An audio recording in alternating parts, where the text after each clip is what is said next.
Non si è più iscritta a Forza Italia e quindi in giunta regionale non ci rappresenta, parla solo a titolo personale.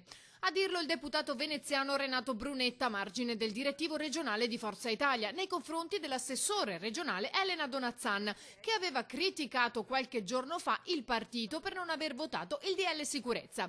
Lei però resta ferma nella sua idea e replica decisa. Io rispondo ai cittadini, rispondo ai tanti elettori che mi chiedono come mai Forza Italia tenga questo comportamento, che è sostanzialmente un comportamento di totale e continuo attacco, quasi boicottaggio al governo. Ecco, finché si poteva dire va bene, noi siamo all'opposizione perché non siamo al governo, si poteva anche giustificare, ma quando si va a votare, anzi non si vota sul decreto sicurezza e Forza Italia aveva detto che invece avrebbe votato su ogni provvedimento giusto per l'Italia e il popolo italiano, a questo punto sono io che non mi riconosco in quel comportamento. Per me prima di tutto vengono gli elettori, i cittadini, il territorio. Il partito, quale che sia, viene dopo, per qualcuno viene prima. Donazzan non condivide più certe scelte del partito e si aspetta un cambio di rotta, altrimenti...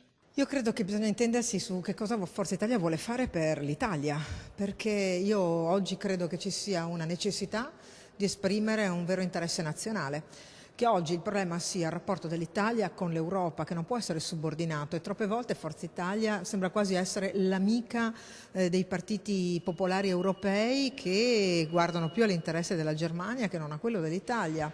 Su alcune questioni, sicurezza, immigrazione, non esistono parole moderate, esistono forse toni meno accesi che dovrebbero essere interpretati da Forza Italia, ma ci vuole una chiarezza di intenti, anche stare a fianco del Ministro dell'Interno Salvini, che su questi temi si è dimostrato molto chiaro.